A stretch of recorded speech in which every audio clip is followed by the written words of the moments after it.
Assalamualaikum warahmatullahi wabarakatuh. Alhamdulillahirabbil alamin wassalatu wassalamu ala asyrofil anbiya'i wal mursalin wa ala sayyidina Muhammadin wa ala alihi washabihi ajmain.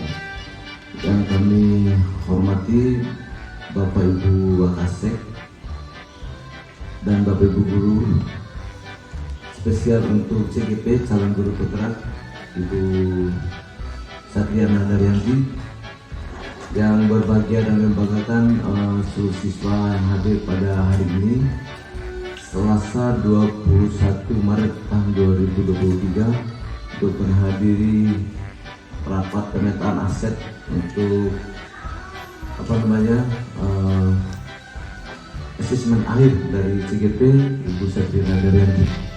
Baik Bapak Ibu yang kami hormati dan anak yang saya banggakan, bicara masalah pemetaan aset ya,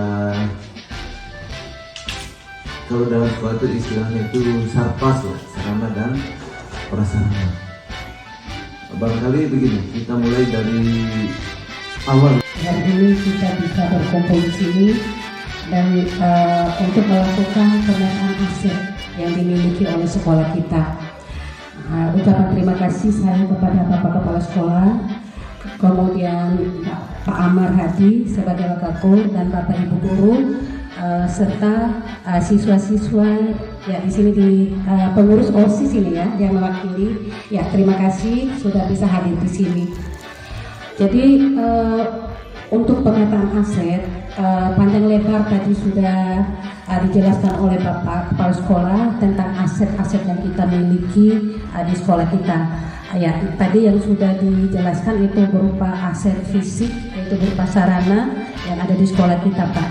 Jadi sesuai dengan yang dikatakan oleh Pak Amar tadi, bahwa aset itu tidak terbatas pada sarana atau fisik saja. Jadi kalau kita mengumpamakan sekolah kita ini merupakan sebuah ekosistem, maka akan terbangun oleh dua faktor, yaitu faktor biotik dan faktor abiotik. Dan kedua faktor tersebut harus berjalan dan berinteraksi dengan bagus agar bisa mendukung proses yang berjalan di sekolah kita. Jadi seperti yang kita ketahui, sekolah wajib membangun ekosistem yang mampu merangsang pertumbuhan dan perkembangan murid. Jadi aset yang kita miliki maupun program apa saja yang kita miliki di sekolah kita itu harus muaranya adalah pada keberhasilan dan kepentingan siswa kita. Seperti yang sering disebutkan oleh Pak Amar, siswa, dan siswa. Ya. Jadi aset itu atau ekosistem itu diharapkan mampu merangsang pertumbuhan dan perkembangan murid demi terwujudnya profil pelajar Pancasila. Pandang aset itu sebagai kekuatannya. Jadi di sini berbasis kekuatan yang ada pada diri kita, bukan berbasis kepada kekurangannya. Jadi pendekatan berbasis aset itu akan lebih mengoptimalkan potensi yang dimiliki oleh sekolah sebagai komunitas belajar dibandingkan dengan pendekatan yang berbasis masalah. Jadi kita harus menggeser paradigma berpikir kita, melihat sisi positif yang dimiliki oleh sekolah dengan berfokus pada aset. Jadi aset-aset tersebut bisa digunakan oleh sekolah, baik itu program sekolah maupun program guru sebagai pemimpin pembelajaran untuk memberdayakan aset agar bermanfaat dan berdampak positif bagi siswa kita. Ya, jadi adapun aset ini itu terbagi ke dalam 7 modal atau 7 aset. Jadi yang pertama ada modal manusia. Ya, jadi karena tadi ekosistem itu terdiri dari faktor biotik dan abiotik. Ya. Yang pertama adalah modal manusia. Modal manusia ini merupakan sumber daya manusia yang berkualitas. Jadi investasi pada sumber daya manusia menjadi sangat penting yang berhubungan dengan bisa kesehatan, bisa pendidikannya, bisa kesejahteraan maupun harga diri.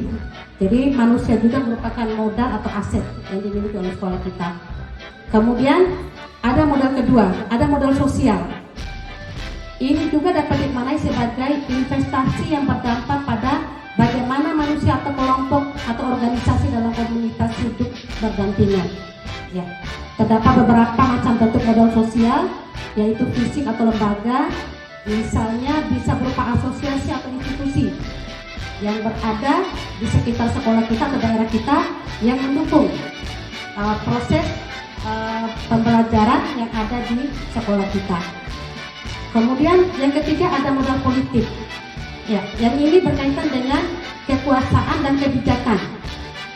Jadi modal politik lebih kepada kekuasaan atau kebijakan pemerintah yang berhubungan dengan pendidikan.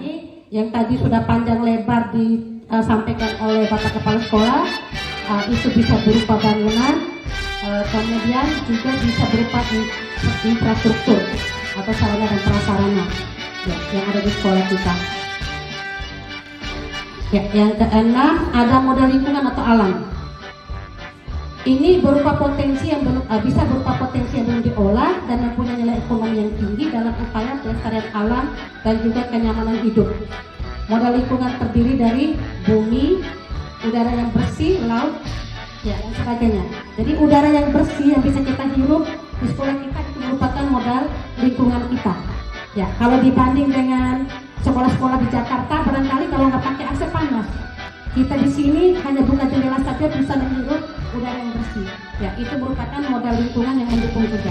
Ya, selain itu bisa juga berupa potensi-potensi apa yang ada di lingkungan sekolah kita yang belum diolah.